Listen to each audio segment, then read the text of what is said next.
Keputusan Koalisi Indonesia Maju untuk menentukan bakal calon wakil presiden untuk Prabowo Subianto bakal didasari arahan dari Pak Lurah. Hal itu diungkapkan Ketua Umum Partai Bulan Bintang (PBB) Yusril Iza Mahendra. Ia menjelaskan Prabowo Subianto akan menetapkan cawapres berdasarkan petunjuk dari Pak Lurah. Sebab nama-nama kandidat cawapres yang masuk ke Prabowo semua dikonsultasikan ke sosok Pak Lurah. Yusril memang tidak secara gamblang menyebut siapa sosok Pak Lurah ini. Akan tetapi, pada Agustus 2023 lalu, Presiden Joko Widodo pernah menyatakan bahwa dirinya merasa disebut-sebut sebagai Pak Lurah. Bahkan pernah satu kali beliau mengatakan nanti sejumlah nama itu akan beliau konsultasikan dengan Pak Lurah, ya, dan nanti apa petunjuk Pak Lurah, sehingga itu akan menjadi dasar bagi beliau untuk memutuskan siapa pasangan calon wakil presiden yang akan dipilih oleh beliau. Yusril menyampaikan di Koalisi Indonesia Maju ada beberapa kandidat cawapres yang diajukan oleh sejumlah partai. Mereka diantaranya Ketua Umum Partai Golkar Erlangga Hartarto, Menteri BUMN Erick Thohir, Menko PMK Muhadjir Effendi, Wali Kota Solo Gibran Rakabuming Raka, hingga Gubernur Jawa Timur Hovifah Indar Parawansa. Lalu, Yusril juga angkat bicara mengenai keputusan Mahkamah Konstitusi terkait batas usia calon presiden dan wakil presiden. Yusril menilai putusan MK tersebut akan mengubah peta politik yang ada saat ini.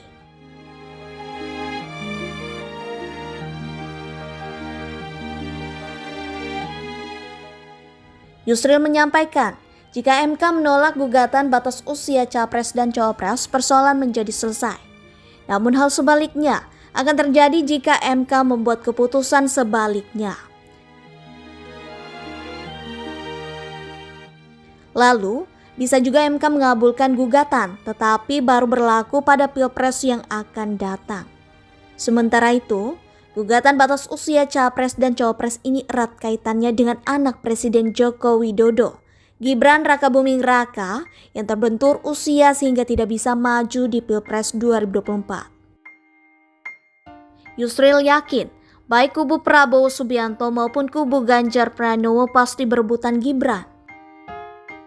Dikutip situs resmi MK, gugatan yang akan diputus yakni perkara nomor 29, 51, dan 55, _PUU, strip 21 Romawi, _2023 pada Selasa 10 Oktober 2023. Ketua MK Anwar Usman mengkonfirmasi bahwa mereka menggelar rapat permusyawaratan hakim (RPH), salah satunya untuk finalisasi putusan tersebut. Sebagai informasi, perkara nomor 29 _PUU strip 21 Romawi _2023 diajukan oleh kader Partai Solidaritas Indonesia PSI, Dedek Prayudi pada 16 Maret 2023 yang meminta batas usia minimum capres dan cawapres dikembalikan ke 35 tahun. Kemudian, pada perkara nomor 51 _PUU strip 21 Romawi _2023 yang diajukan Partai Garuda pada 9 Mei 2023, frasa pengalaman sebagai penyelenggaraan negara diminta dapat menjadi syarat alternatif selain usia minimum 40 tahun. Sementara itu, pada perkara nomor 55 _PUU strip 21 Romawi _2023 yang dilayangkan pada 17 Mei 2023, Wali Kota Bukit Tinggi Erman Safar dan Wakil Bupati Lampung Selatan Pandu Kesuma Dewangsa mengajukan petitum yang sama dengan Partai Garuda.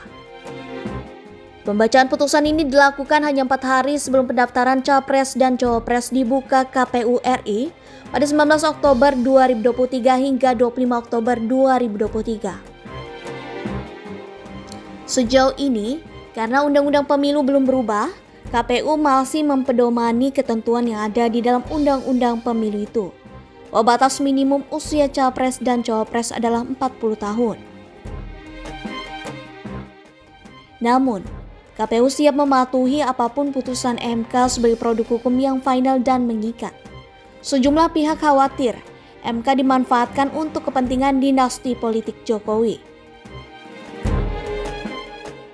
Sebab, jika gugatan-gugatan di atas dikabulkan, maka putra sulung Jokowi yang kini menjabat wali kota Solo, Gibran Rakabuming Raka, dapat melaju ke Pilpres 2024. Mengingat pada tahun ini usia Gibran menginjak 36 tahun.